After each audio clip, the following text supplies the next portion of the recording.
So, thank you everybody for taking the time to join us today.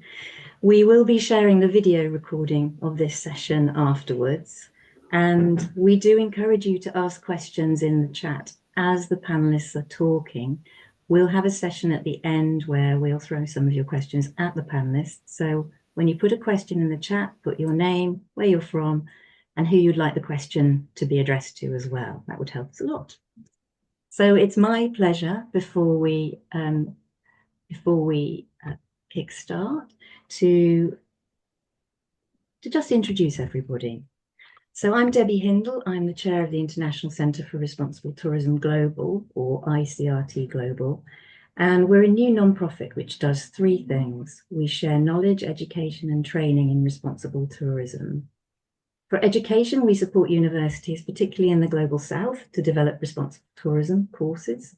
For training, we run 10-week master's level online courses, which encourage deeper understanding and critical thinking so you can improve your impact. We currently offer two courses, one as professional certificate in responsible tourism and one in addressing over-tourism and managing success. And we have a third on shared value, which is launching later in the year. And for sharing knowledge, we run the Responsible Tourism Awards and support independent networks of like-minded change makers around the world. So we have ICRTs in Latin America, West and Southern Africa, Sri Lanka, India and Southeast Asia, as well as Europe. So today is all about sharing knowledge. We want to inspire and inform you and encourage you to enter our awards and join our network of change makers in Europe. The Responsible Tourism Awards have run for more than 20 years, and they are run all over the world.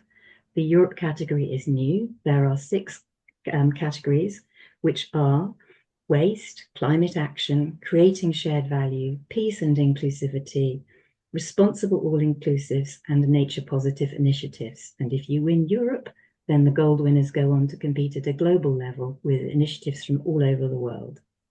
So let me concisely introduce our speakers for today. Our founder, Dr. Harold Goodwin, was recognized in the 2023 Global Hall of Fame as one of the founders of responsible tourism. He has chaired the awards judging for all the awards around the world since 2004. Harold will first interview Matt Callaghan, Chief Operating Officer of easyJet Holidays, which sponsors kindly both our training courses and the new awards in Europe. Matt is responsible for all aspects of easyJet Holidays' customer experience and business operations, and crucially leads on the development and implementation of the easyJet Holidays sustainability strategy, Holiday Better.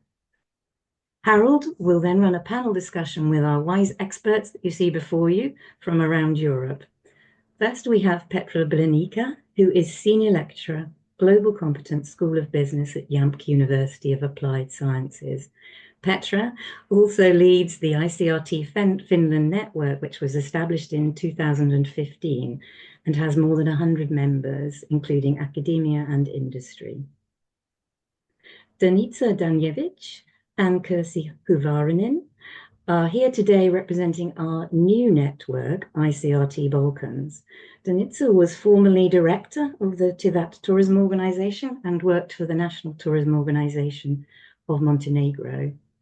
Kirsi is a consultant and educator and co-founder of the Balkan Green Initiative, and they have both joined forces with Vicky Smith, who is founder of Earth Changers, to run ICRT Balkans.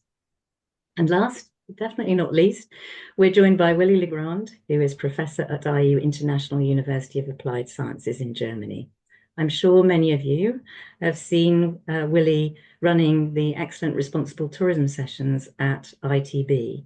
He's also an author of works on sustainability and entrepreneurship in the hospitality industry and on numerous important panels and boards.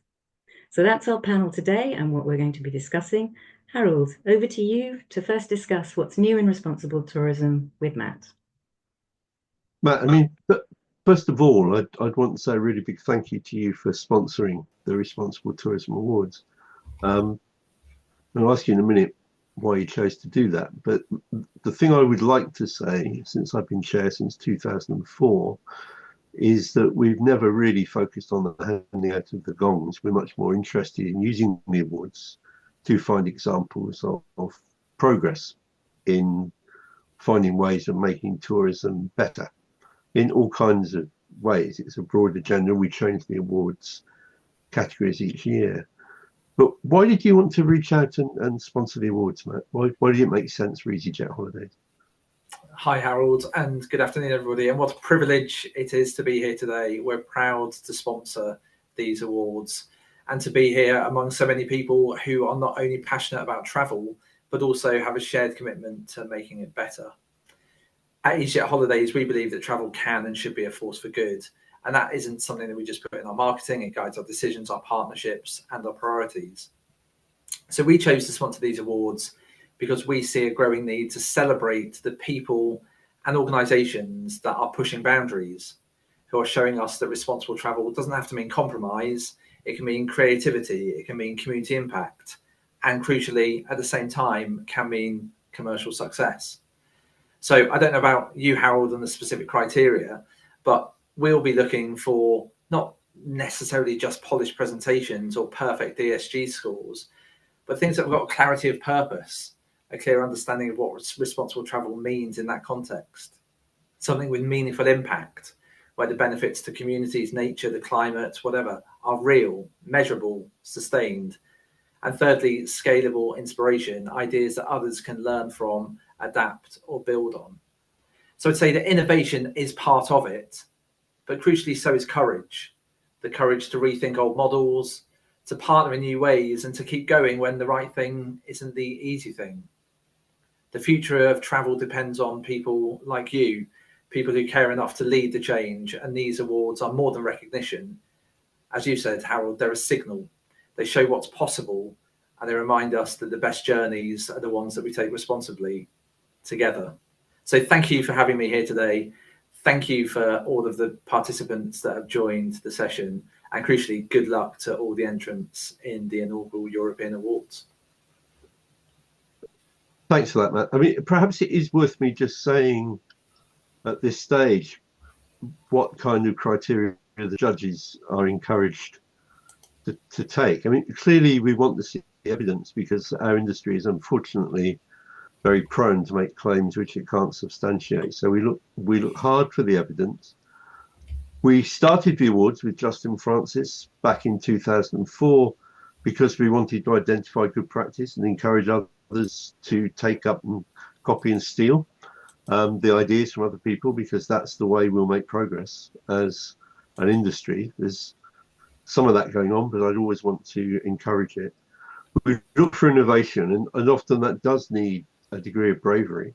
I mean, some of the ideas I've seen come through the awards are absolutely stunning. They take my breath away, and I think I couldn't ever have envisaged doing that, let alone made a success of it.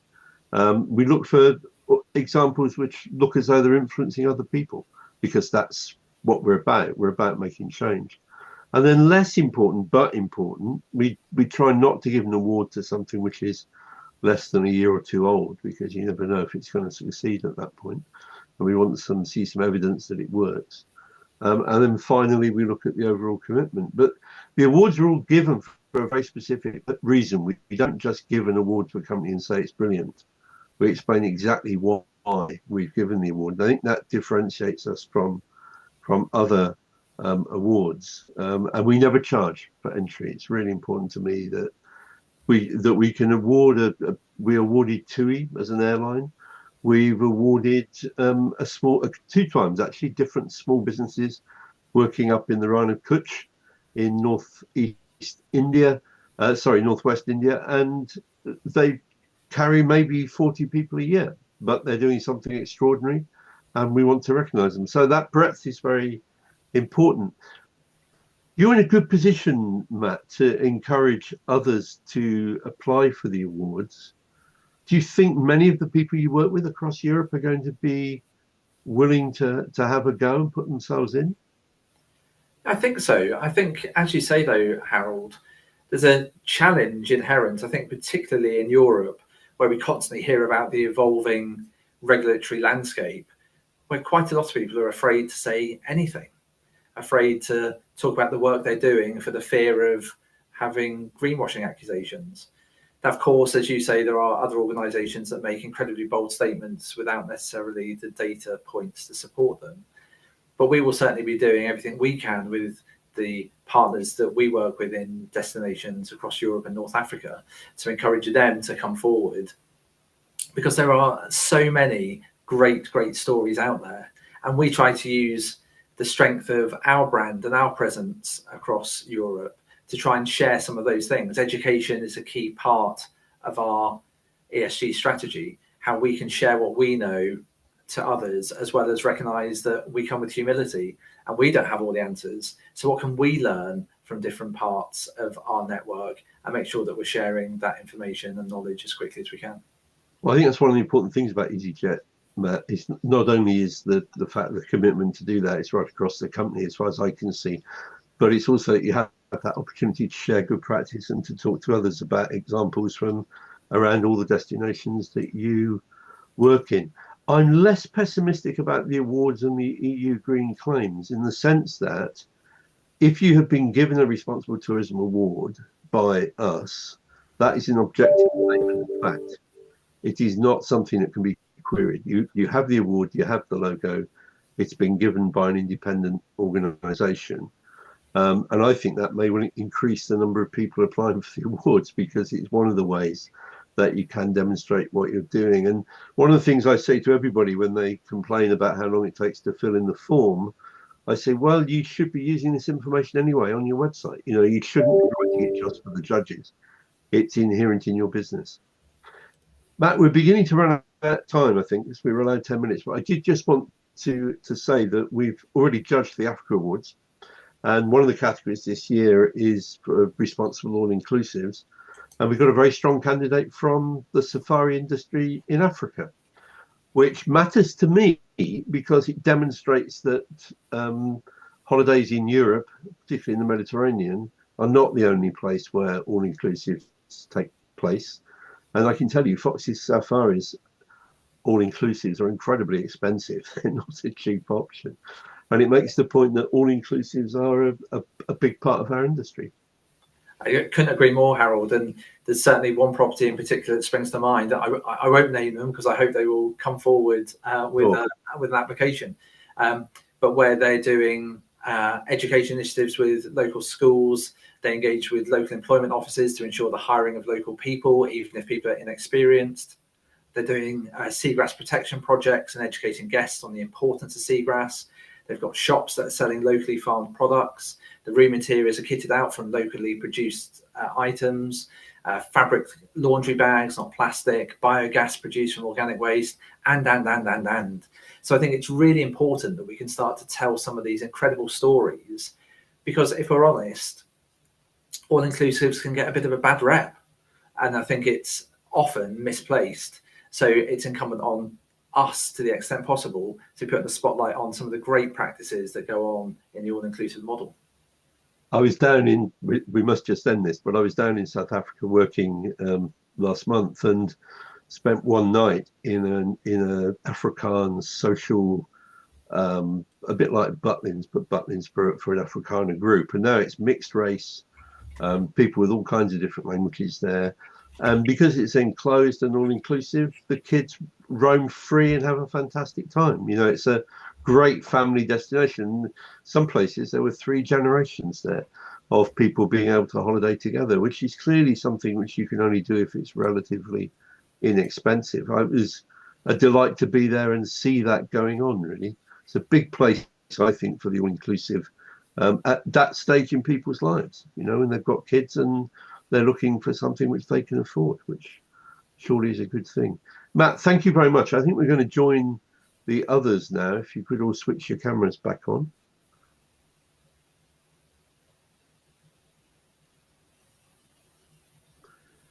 So Matt, just to start with you as we talk about the awards, how optimistic are you about the many hotels and resorts that you work with, about them applying? I'm very going to push them hard. We will be doing everything we can to make sure that people come forward and tell the great stories that they've got to tell. And we're privileged to work with thousands of different hotel partners.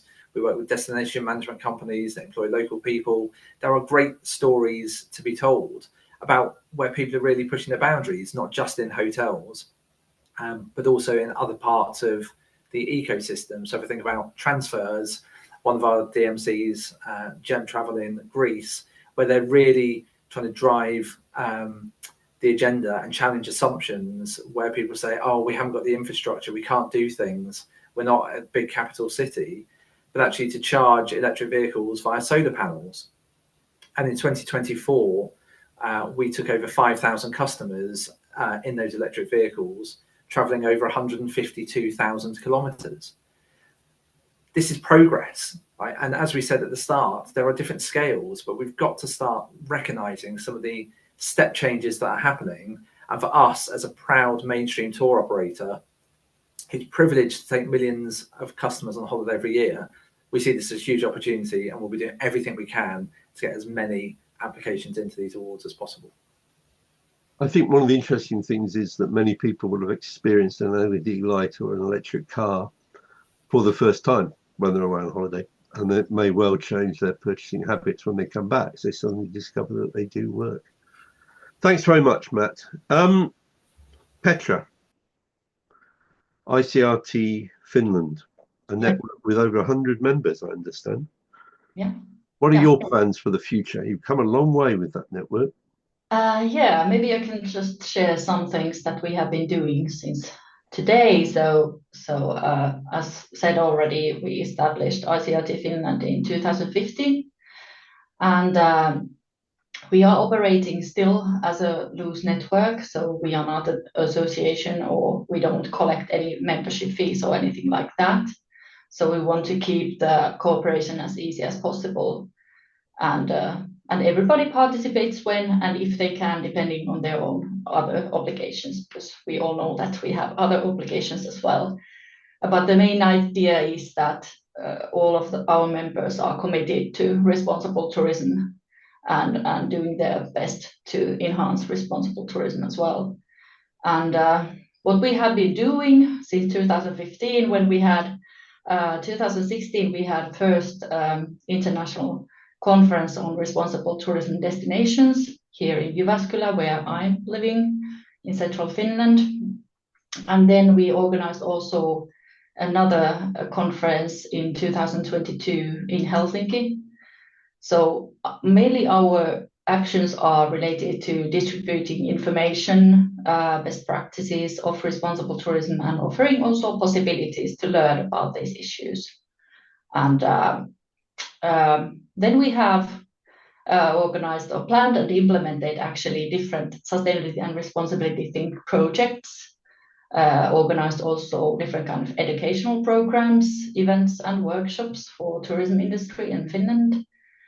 And then together with Matka Fair, which is the biggest tourism fair in Nordic countries, we have organized also different kind of programs. So to inform tourism industry about responsibility issues, different kind of panel discussions, interviews, and so on.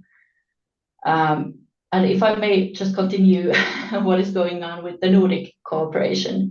Please, yeah. Yeah.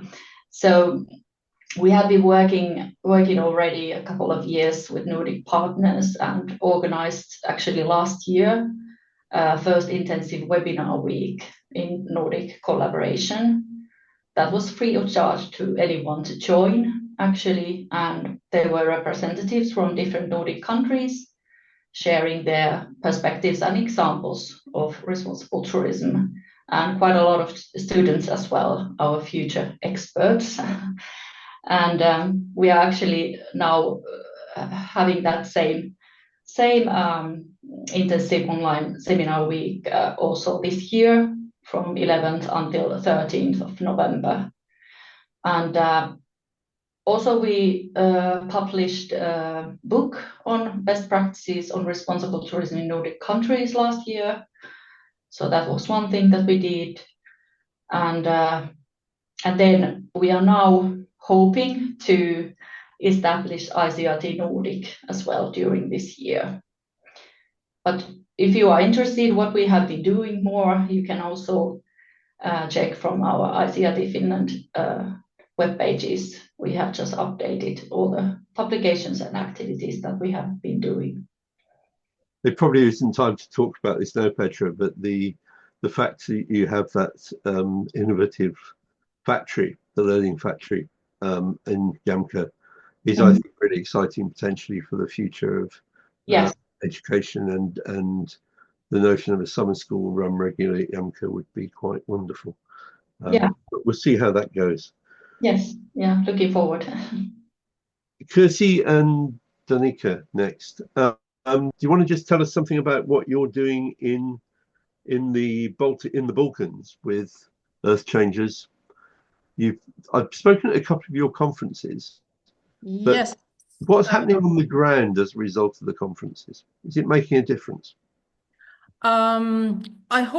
We hope the tourism think tanks, as we started to call them, 2022, that they have made a difference, definitely as an educational platform. But we are open for the region, and Balkans. You see Balkans in the name. Maybe we first agree which region we are talking about, because when you look it up, you ask people, you get very different answers. Now, so these are all countries, 11 countries actually, generally considered as part of the Balkans. And if you like, I can list them. Albania, Bosnia and Herzegovina. So everybody here in the room, please join us. Bulgaria, Croatia, Greece, even Kosovo, Montenegro, North Macedonia, Romania, Serbia, Slovenia. So you hear here the Balkan Peninsula. Today we also hear a lot the Western Balkans. This is a political term of the EU, of the countries which are candidates but not yet members of the EU. But however, when it comes to responsible tourism and regulations, the EU regulations are relevant for all. So, for example, the Green Claims Directive, we educated about it. Thank you, Harold, in last year's Tourism Think Tank about it. All environmental, social, legal standards have to apply in all our countries. And looking at maybe some best practices also here from the region, which are not far. I mean, obviously Slovenia is very well understanding and practicing how to bring national sustainability strategies and goals to life at the local level. And other national levels, and I'm taking you maybe a little bit from the national level down to the small business level, they are dragging behind. While, for example, Croatia has, as of this year, a new law, the new Tourism Act, which is really focused and has mandatory sustainability indicators to follow. Management plans must be made, and examples of those indicators, they include such questions as acceptable tourist capacity and consumption of drinking water, or satisfaction of the local population, super important, with resource availability and tourism impacts, and monitoring of environmental impacts. These are all things we have to start doing in all these countries. Not happening yet, really. And locally, we have lovely examples, such as here in Montenegro, the Regional Development Agency doing excellent hands-on work in rural mountain areas.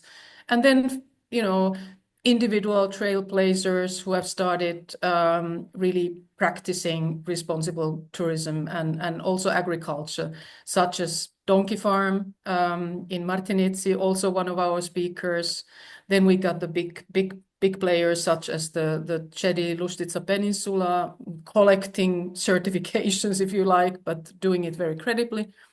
And then, pilots in all kinds of little innovations like visiting dark skies, because that's a value which London obviously doesn't have. No, businesses move more and more. And here I think we have also among our audience today, the Western Balkans Adventure Travel Association, little very sustainability-minded tour operators who have started to gain their own certifications in travel life for tour operators, etc.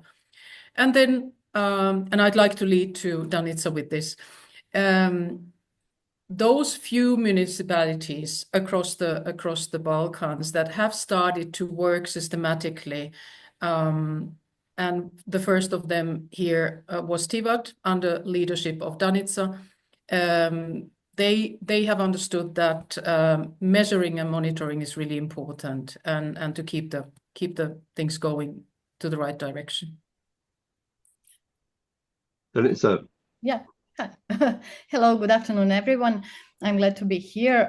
So when we talk about the future plans of ICRT Balkans, we see it unfolding along three main directions, and each of them grounded in the idea that responsible tourism is not just a buzzword like we are using mainly here in the region, but a real driver of sustainable development in our region. First, Kirsi also mentioned that we want to push national level approach to responsible tourism, something similar what Slovenia has done so successfully. It is not enough to talk about sustainability. We need to measure it, to monitor it, and to use that data to make decisions that will have a real and long-term impact. So we believe that this structured evidence-based approach can bring real change, and we would like to see more countries here in the region adopt it. Second, we would like to focus more on the local actions to support local initiatives, grassroots initiatives, and also we believe that real change happens when you involve local people and when they understand why and how of responsible tourism. So we hope to empower or encourage more people to take action and to become really active agents of this positive change. And third, you mentioned TTT, our event. So we would like to keep TTT as yearly event. So Kirsi mentioned that is event that brings together local voices with global trailblazers. And it's not just place for learning, it is also place for inspiration and collaboration. Ideally, we would like to see this event moving or travel across Balkan countries, creating new opportunities for connections and visibility wherever it goes. So in broader sense, we would like we hope ICRT Balkans to become a hub for knowledge exchange, for advocacy or capacity building. Our region really has a lot to offer. We have a lot of good practices in community-based tourism, in authentic tourism offering, which we would like to help amplify and share across borders. So we really believe with ICRT Balkans that we can build something truly meaningful for future of tourism in this region. Thank you for that. Are you finding a similar level of interest across the different countries of the Balkans, or are some countries clearly ahead of others? Slovenia is clearly ahead of all other countries in the Balkan region. Croatia, as Kirsi mentioned, is starting now with this strategy. Maybe Montenegro is the next one which should start doing something on the national level, but we hope that all other countries will follow. Yeah. But we have a lot of good local initiatives like Western Balkan Adventure Trade Association across Western Balkan, VB6. So we hope that will develop further. Yeah.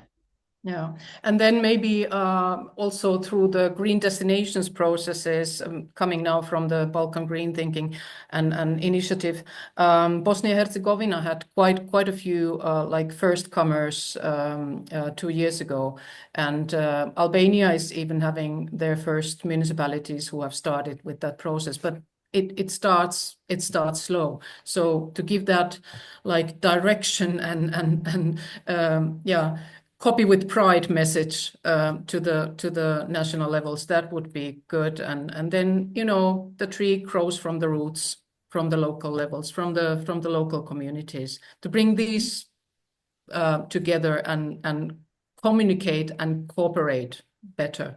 That will be a key. I think helping people to learn from each other is critical, which is quite a nice segue, Willie, into what you do at ITB, and no doubt in your university work as well. How do you see responsible tourism shifting from Germany and from an ITB perspective? Good question, which I don't know. How long do we have?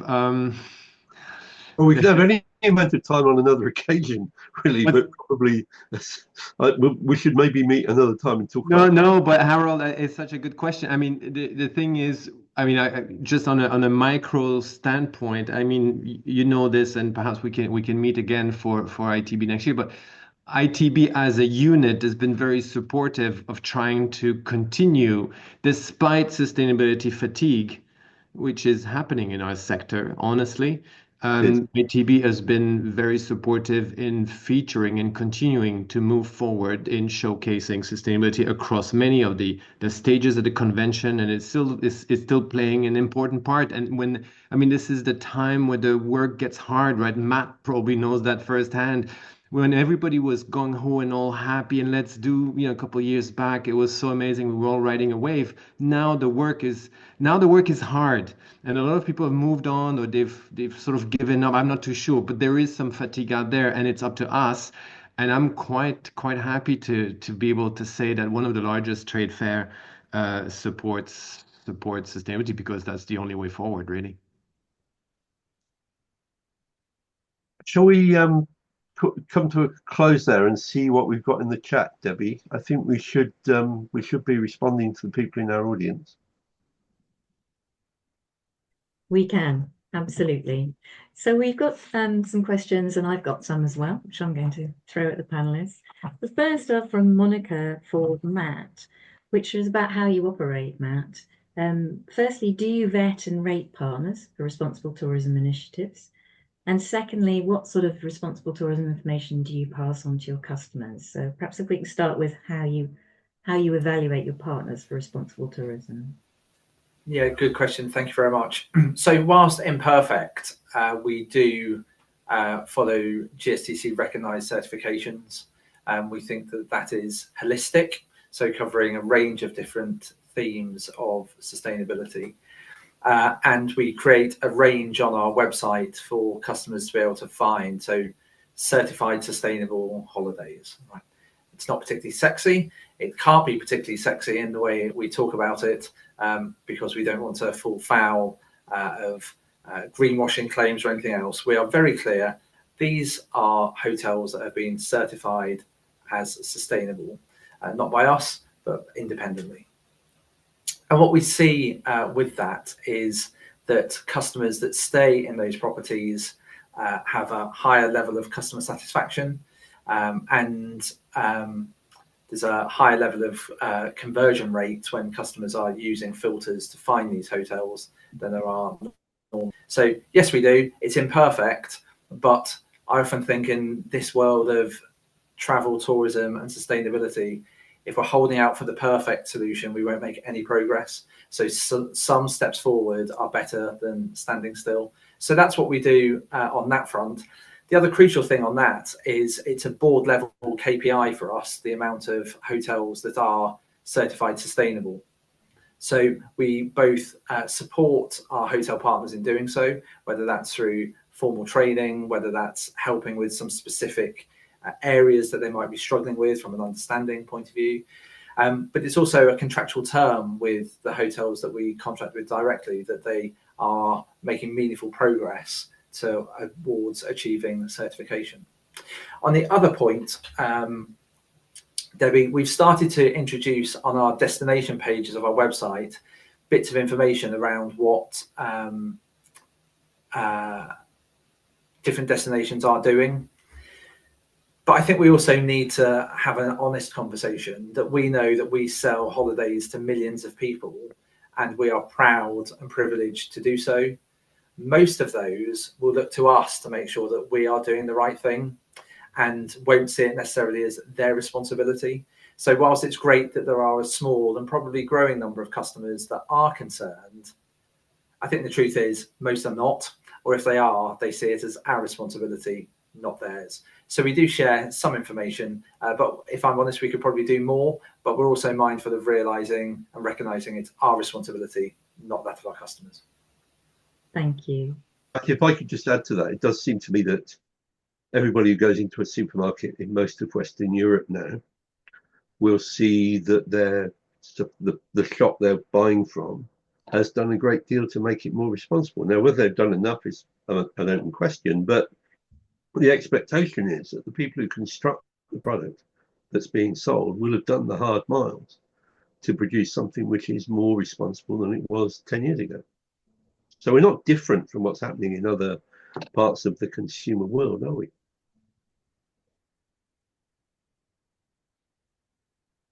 I think we lost the sound. And I think it's interesting that comment sort of links onto the next question in terms of what consumer appetite is for that information. We have a question from Ian Taylor from Travel Weekly for Willie. What are the signs of fatigue in the sector, Willie, about what's being talked about? What's behind it? 3 questions in one, Ian, very clever. And what is needed to address the fatigue? Oh boy. Yeah. Oh boy. So listen, Ian, I'm not going to give you any rundown from the academic research, but just basically some observations, some just straight observation. I mean, I see this firsthand in class, I think, with students over the past couple of years, where there is a certain level of cynicism around what people hear about sustainability and hear from us, that from the industry, and that's, I think, partly. And that's Harold mentioned that before, is because we have a little bit of a history of non-substantiation of claims, and I think that's coming to bite us a little bit. And so that cynicism that we see from my students, I think we might see this across. And again, right, non-scientific here. This is my observation, but I think we might see this partly also across some of our consumers, but definitely the younger generation is there. There is, that fatigue is also led by some of the confusion, distrust of the overloads of eco labels, and I know there's some cleanup happening, and I know we're looking at third party only and things like that, but still, it's linked to the claims. Greenwashing is quite rampant right now. I mean, these are all signs, I think, that you see things changing, without mentioning the geopolitical environment that we're in. I think we've made strategic mistake, I think, in the way we've dealt with environmental issues over the past 2 decades, by making it, of course, highly political, and then being hijacked by the agenda of politics, whereas in fact sustainability and environmental sustainability particularly should be completely independent from the politics, at least from being hijacked by politics. So anyways, right, no scientific answer to this. I think these are some of the signs I've noticed in there, some backlash as well, and things like that. But and then part of the answer, part of the question, I think the second part of the question was what to do about it, right? Well, I think without sounding the guy that wants more regulations, but obviously regulations is there for a reason. And I think if we are saying we're forcing the substantiation of claims, I think that's a good way forward. We need to obviously, making any vague sustainability claims and things like that, it's leading nowhere. I think awards can be a good thing, but we have to be super careful. Again, awards needs to be rigorously assessed and verified, etc., to ensure that we actually do show genuine leaders. And I think that's what this is trying to do. And that's important as well. It has a role here because it sets benchmark, and it sets, we want that transparency. We want those commitments to be shown. I've authored a piece now on failures. That's another part which we've had lots of troubles with, is, we don't celebrate the failures in this business. We're really worried, actually, and it's partly because of the backlash on sustainability. But failures on sustainability is perhaps where the real learning happens. We need to be willing, we need to be able to be honest that we often stumble, and the problem isn't about failing, but it's that we're ashamed to talk about it, and that stifles the progress. So I'm actually having a webinar this Saturday exactly on that topic. So Ian, great stuff. I mean, I have a list of ideas on how to fix this. I think the tech industry does this quite interesting because the tech industry, whenever they test something, they have a tech post-mortem on anything that has gone wrong. So we need the same. I mean, we need a failure board on sustainability in hospitality and tourism. And we need to be able to dissect what went wrong without blame to be able to move forward. We need to have lesson learned section in our CSR report or any of these glossy reports that show us how well we're doing. We need to have, to reward honesty in this. And I'm partly culprit on this, but I mean, we have a lot of jargon in sustainability. We need to simplify sustainability because at the end of the day, and I speak here more from the hotel standpoint, I need the people in all departments to understand that they're key to driving sustainability forward. I understand the decision makers are very important, but at the end of the day, I need everyone on board at the front to do this. And if it's too much jargon and too complicated, they're just going to ignore it. So anyways, very short, Ian, great. Happy to talk separately about this. Probably we need to write a couple of papers on the topic. Matt, do you think you would have a lessons learned in your impact report? There's always things that we can do. I mean, I was just actually responding in the chat saying to Willie how I love this discussion because we typically use, we being society, lessons learned when more often than not we mean lessons identified. The crucial thing is we don't often learn from them. We're quick to identify what went wrong, but we're less quick to actually do things differently when the same opportunity comes around again. But I mean, there's always stuff that we could do. Sometimes whether that's in how we communicate to customers, things that we do with our partners. But I also think that pace and progress has got to be better than perfection. If we're always striving to get the right answer, get the perfect answer, we'll make zero progress. And that's why it's in the DNA of easyJet to be pioneers, innovators, to try stuff, to disrupt. And it's just that courage that I was talking about at the top of the session with Harold, like the courage to try and do things differently. And that's difficult. And it's particularly difficult when you're a big brand, because there's plenty of people waiting for you to trip up, waiting for you to get something wrong, then all pile in and say, look what they've done.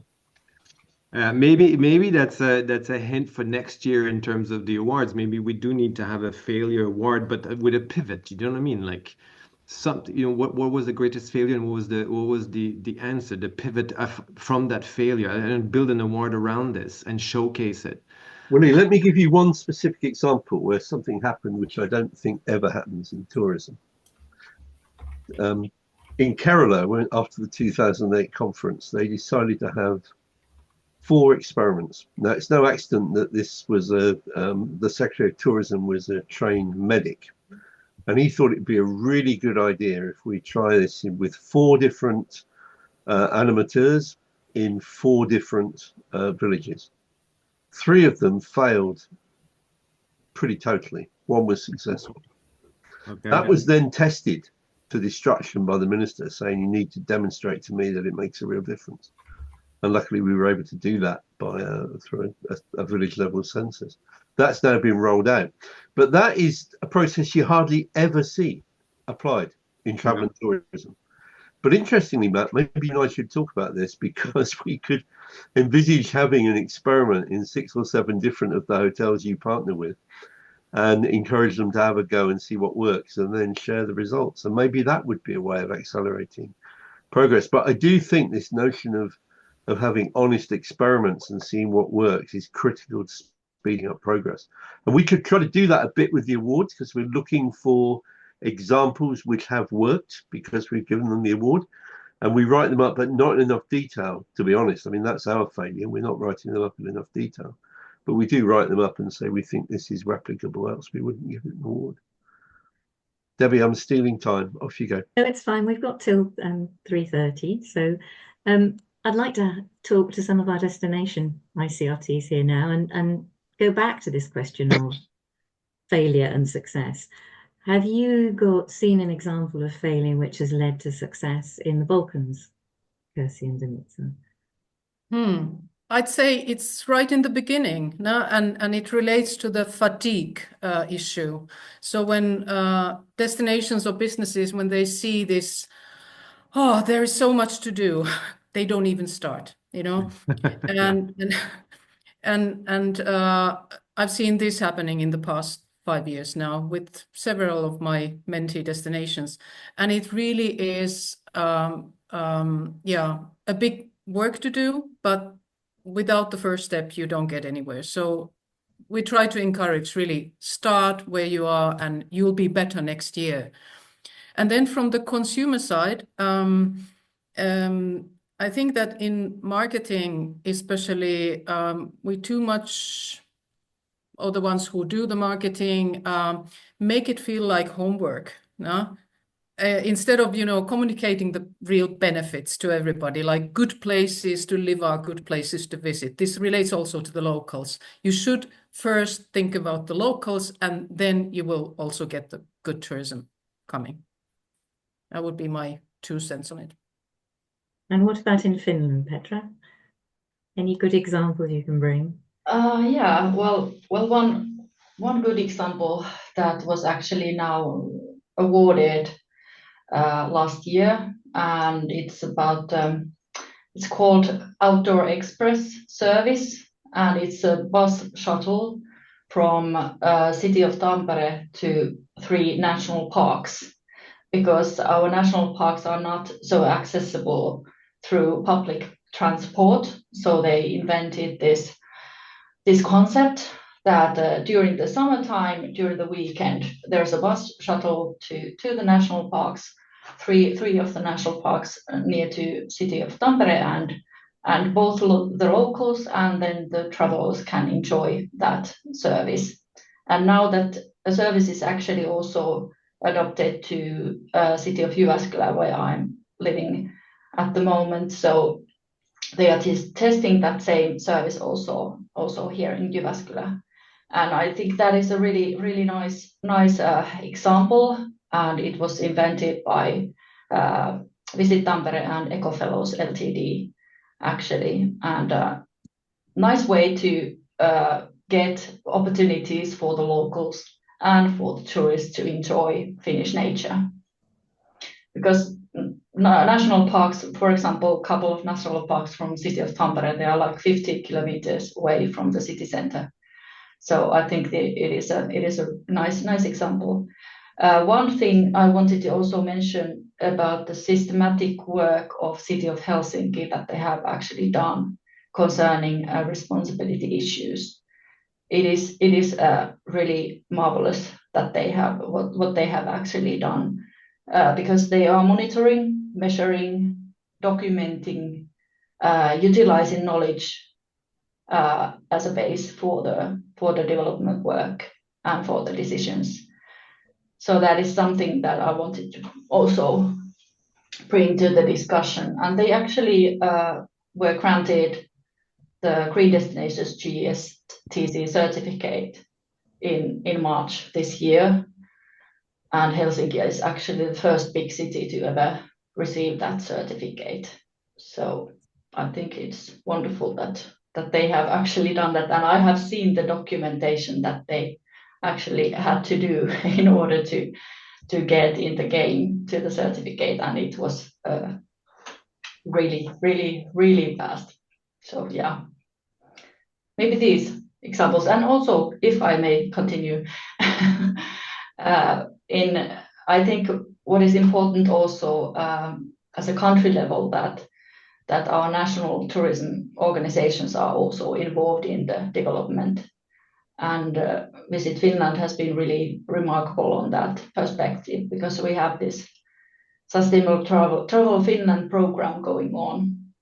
And more and more companies, tourism companies and destinations are involved in that path. And it has been a really really good way to actually enhance responsibility, both in a smaller companies, but also in a destination level. Yeah.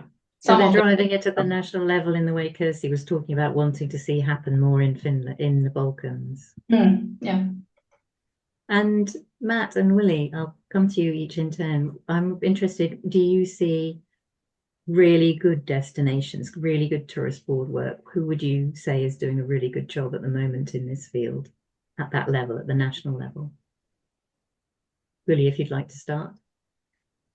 Yeah, I'm quite interested actually. I'm not too sure about tourism board. I'm looking at destination much more now in a holistic manner. What I mean by this is that my son study in Rotterdam, so I've been looking at what Rotterdam, for example, does in terms of resilience, considering that the city is at sea level and they have all this water issue, etc. And I was wondering how much of that resilience around water within the city is mixed within the tourism attractions. So much more in terms of how do I go about climate mitigation, especially here in this case, climate adaptation, and then how do I bridge this over to how I bring people and what I do with my tourists here and the local. And I think there's some amazing projects. So it's not a Rotterdam tourism gig here. This is the overall, and it's this transdisciplinarity, which I think is so important. They work together. So you have the waterworks that works together with the city, that works together with the, and they have created public spaces and I mean I have some ideas of the water square. Bettenplein, which is basically an area, it's a public area that basically captures the water or leaves the water, but it's also a place where residents and tourists can go for leisure at the same time.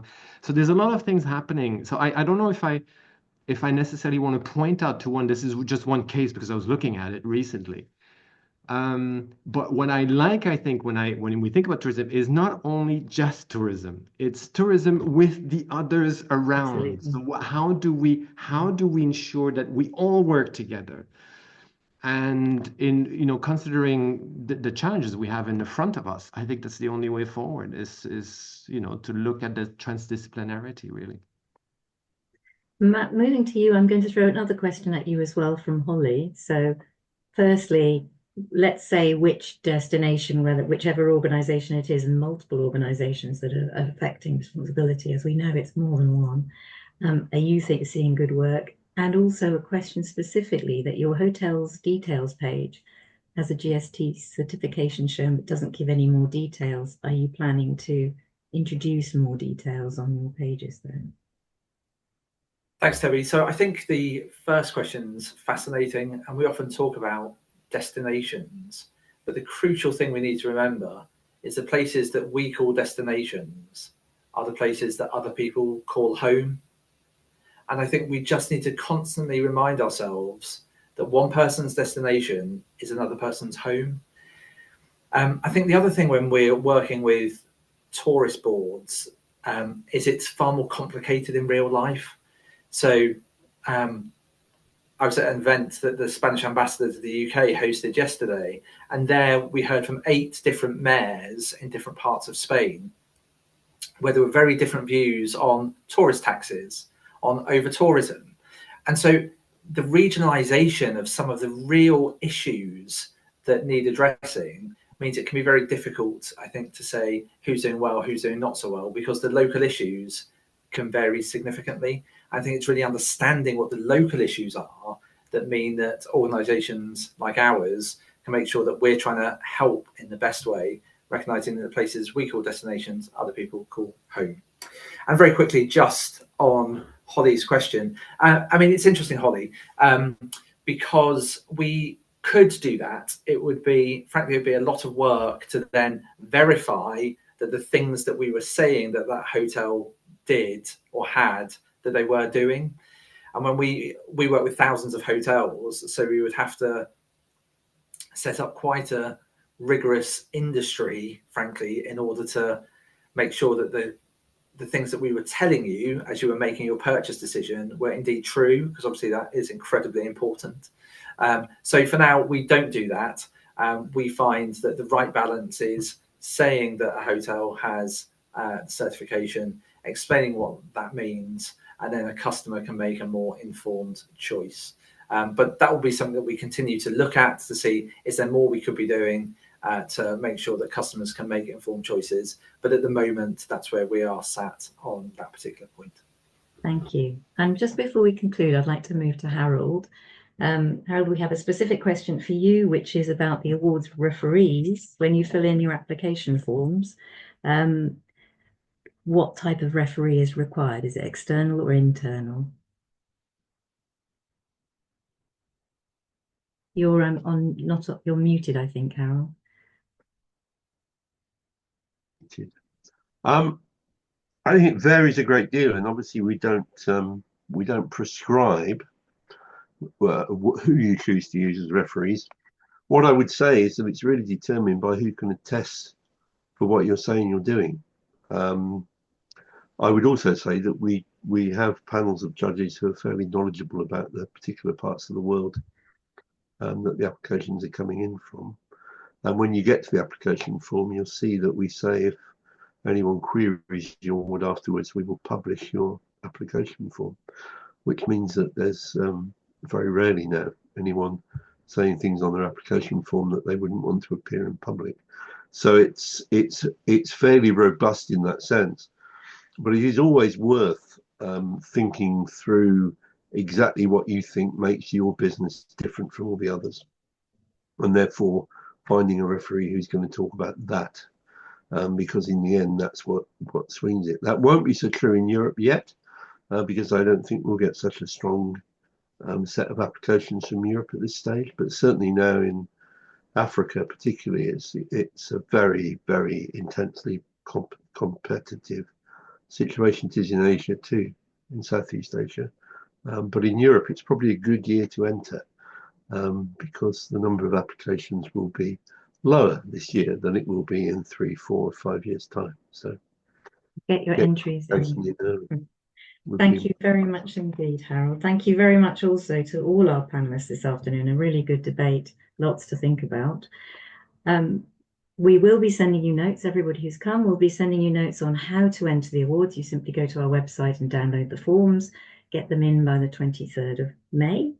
There are 6 categories, just to recap: waste, climate action, creating shared value, peace, inclusivity, responsible all-inclusives, and nature positive awards.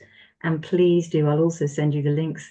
Join our new ICRT Balkans, join our ICRT Finland. They are free to join as members. As Petra said, it's a loose affiliation, it's a network. You choose what you do within your network. And we very much look forward to hearing about your great work in the awards and through our networks. Thank you very much indeed for everyone for coming today. Thank you very much. Thank you.